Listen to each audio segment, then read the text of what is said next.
सिंदूर भारत के बदले की शुरुआत है और ऐसा हम क्यों कह रहे हैं अब आपको वो बताता हूं। ऑपरेशन सिंदूर के बाद सेना और सरकार की तरफ से जो प्रेस कॉन्फ्रेंस हुई उसमें एक बहुत बड़ा छिपा हुआ मैसेज था। वो ऐसा मैसेज था जिसे देखकर पाकिस्तान की सेना और आतंकी सरगनाओं की रूह कांप गई। आज प्रेस कॉन्फ्रेंस में सेना और सरकार ने पाकिस्तान और पीओके में मौजूद कुल 21 आतंकी ठिकानों का खुलासा किया।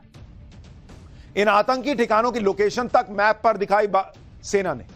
और सबसे बड़ी बात, आप ध्यान दीजिए, सेना ने 21 आतंकी ठिकाने दिखाए, लेकिन ऑपरेशन अभी 9 ठिकानों पर ही हुआ है। लेकिन अभी इसका मतलब यह है कि 12 ठिकाने बचे हुए हैं। दुनिया के सामने इन 12 ठिकानों की लोकेशन दिखाकर भारत ने ऐलान कर दिया कि हमें पाकिस्तान के एक एक आतंकी ठिकाने का पता है और जब चाहें जैसे चाहें भारत आतंकी ठिकानों को नेस्तनाबूद कर सकता है। यह टेरर कैंप कहां कहां है आपको भी बता देता हूं। एक तो पीओके में चेलबंदी टेरर कैंप है, पीओके का अब्दुल्ला बिन मसूद टेरर कैंप, पीओके का दुलाई टेरर कैंप, पीओके का सेंसा टेरर कैंप, पीओके में ही डुंगी टेरर कैंप है, पीओके का गुलपुर आतंकी कैंप, पीओके का बराली आतंकी कैंप, पाकिस्तान का गढ़ी हबीबुल्ला टेरर कैंप, पाकिस्तान का बत्रासी टेरर कैंप, पाकिस्तान के बालाकोट का टेरर कैंप, पाकिस्तान के उगी टेरर कैंप और पाकिस्तान का बोई टेरर कैंप। इन 12 आतंकी ठिकानों की जानकारी भारत ने पूरी दुनिया के सामने आज जाहिर कर दी है और इसी के साथ पाकिस्तान को चेतावनी भी दी है कि बॉस, तुम्हारे हर अड्डे की इंफॉर्मेशन मेरे पास है और आतंक के इन अड्डों को हम जब चाहें मिट्टी में मिला सकते हैं। यानी पीएम मोदी और इंडियन फोर्सेस शांत नहीं बैठने वाले हैं, ऐसा लग रहा है। पाकिस्तान के खिलाफ आगे भी एक्शन हो सकता है क्योंकि ऑपरेशन सिंदूर से 2 बातें पानी की तरह क्लियर हो गई। पहला तो यह कि भारत की प्लानिंग और स्ट्रैटेजी का कोई तोड़ नहीं। दूसरा यह कि पाकिस्तान का एयर डिफेंस सिस्टम 2 कौड़ी का है। आप देखिए, भारत के हमले के डर से पाकिस्तान का डिफेंस सिस्टम पूरी तरह से एक्टिव था।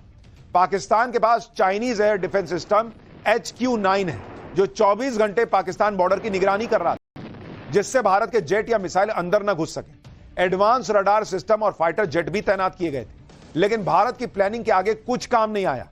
भारत की प्लानिंग ऐसी थी कि पाकिस्तान चीन के सभी advance defence system, fighter jet और हथियार खाली डब्बा साबित हुए। भारत के फाइटर जेट ड्रोन को पाकिस्तान पकड़ ही नहीं पाया।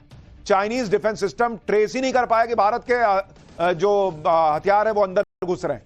भारत ने ऐसे हथियार चुने जिन्हें ट्रेस और ट्रैक करना बहुत मुश्किल था। भारत ने 200 किलोमीटर से ज्यादा की ऑपरेशनल रेंज में अटैक किया। पीओके और पाकिस्तान में एंट्री के बेहद खास एंट्री पॉइंट सेलेक्ट किया। एंट्री पॉइंट्स के बारे में चाइनीज डिफेंस सिस्टम और पाकिस्तानी एजेंसियों तक को हवा नहीं लग पाई। यानी मैं कह तो रहा हूं, यह इतना बड़ा अटैक है कि सबको पता था कि भारत ठोकेगा और फिर भी भारत ने ठोक दिया। उनका पूरा एयर डिफेंस सिस्टम हाथ पे हाथ धरे बैठा रह गया और भारत ठोक के चला आया। यह है भारत की ताकत। ऑपरेशन सिंदूर से पाकिस्तान आर्मी की तैयारी के HQ-9 लगाया हुआ था, लेकिन यह सिस्टम तो पूरी तरह फेल साबित हो गया। HQ-9 में HT-233 3D फेज्ड अरे रडार सिस्टम लगा है जो भारत की स्कैल्प और ब्रह्मोस मिसाइल को डिटेक्ट ही नहीं कर पाया। चीन का HQ-9 सिस्टम भारत के S-400 भारत के सामने बहुत पीछे है।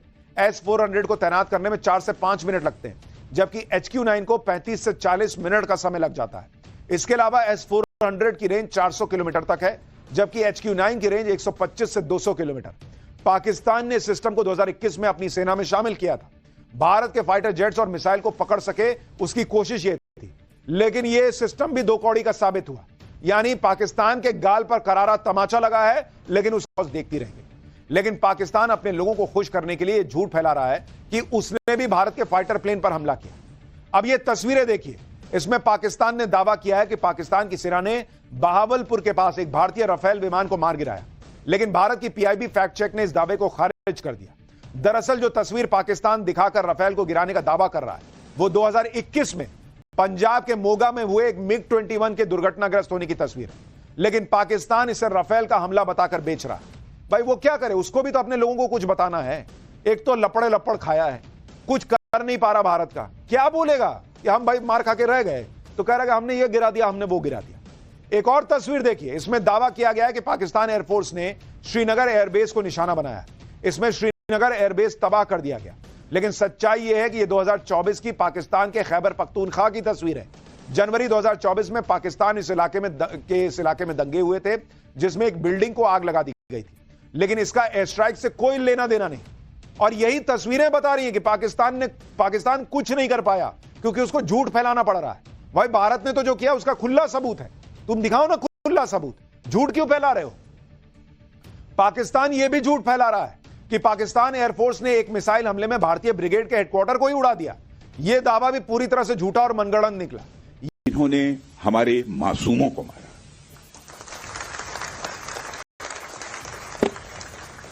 साथियों, प्रधानमंत्री श्री नरेंद्र मोदी के नेतृत्व में हमारी सेनाओं ने ऑपरेशन सिंदूर लॉन्च करके पहले की तरह ही इस बार भी आतंकियों को ट्रेनिंग देने वाले कैंप्स को तबाह करके करारा जवाब दिया है। ऑपरेशन सिंदूर के बाद आज ही प्रधानमंत्री मोदी ने कैबिनेट की बैठक भी बुलाई थी। बैठक में पीएम मोदी समेत गृह मंत्री अमित शाह और रक्षा मंत्री राजनाथ सिंह